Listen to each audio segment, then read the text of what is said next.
Hey boys and girls, welcome to Winborn's Garage. This is the first in our series, Hunting Heresies in Truefaced. I finally got the book. I think I told you about it. Here it is, proof positive, hardback edition. Now, I know you're not supposed to judge a book by its cover, but would you take a look at this cover? I mean, guys, this is supposed to be the ultimate book on God's grace.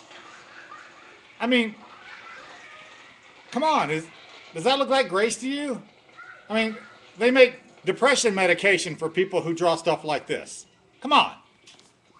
Alrighty, with that aside, I figure we get started right away with the first couple of pages, which are full of recommendations from other people. Pedigreed people. You know, the pedigreed mask that we talked about in the first chapter? Well, they're right here in the first two pages. The first one is from Professor Jerry Brashares, Professor of Theology, Western Seminary, Portland, Oregon. Now, I don't mean to put down Western Seminary of Portland, Oregon, but come on, John. This is the guy who right up front says that you paid careful attention to the theological foundations making Truefaced. And it makes Truefaced a book to treasure. Careful attention to theological foundations. Well, I'm sorry, John, Bruce, Bill, but Portland, Oregon, Western Seminary, it's not Dallas Theological. In fact, I don't see one recommend from Dallas Theological Seminary anywhere in the first couple of pages. All right, and honestly, I think that says it all. All right, this is for Laura, by the way. Oh man, it's good. I know that it's not Fat Tire, Laura, but it's just too cold here for Fat Tire. I mean, tomorrow we're going to get up to 47 degrees, and I'm going to get to take Sonia out of the garage and ride her. But not today. It's too cold. Sorry. So I wanted to get into these theological foundations, these biblical foundations behind this incredibly depressing cover of Truefaced. I noticed, to your credit, John, Bill, Bruce, that you were using King James, the authorized version of the Bible. At the very first scripture that jumped out at me, God hath given you one face, and you make yourselves another. Of course, that's from the Gospel according to William Shakespeare.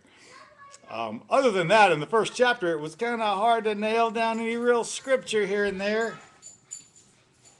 Unbelievable. My dog just ran by and knocked over my whiskey.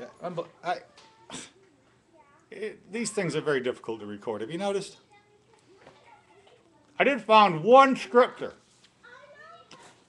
One scripture in the first chapter. Apparently, let me find it. Let me find the page. Hang on. Keeping up appearances. Just a minute. I know I'll get to it. Mask, beware, happy mask, better than most mask. I'm really together mask, victim of others mask. Yeah, see that, don't we? I don't care mask, I'm self-sufficient mask, I'm very important mask, I'm competent enough not to lead, love, or scripture mask.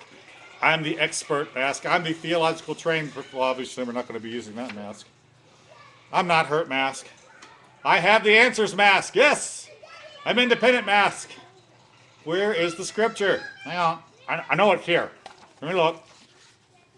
No. Looking. I'm in the land of doing just fine here. New techniques. I'm going to find it. Hang on. The high cost of mask wearing. The great denial. Wonderful news. I'm absolutely certain I remember seeing a scripture in the first chapter. Hang on, I'm getting there. Well,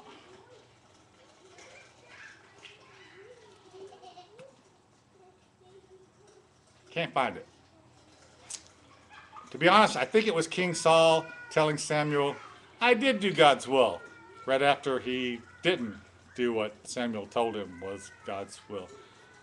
Well, I think this concludes our first chapter, and I think we're well on our way to prove that this very depressing covered book, the ultimate book on God's grace, is perhaps the most egregious book of heresy in our time.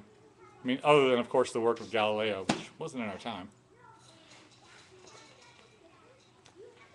Well, Laura, I need to quit now because I got to go back and get some more whiskey that my dog spilled all over my garage floor. Thank you very much. You boys and girls have a wonderful day. We'll see you next time around on Heresy Hunters.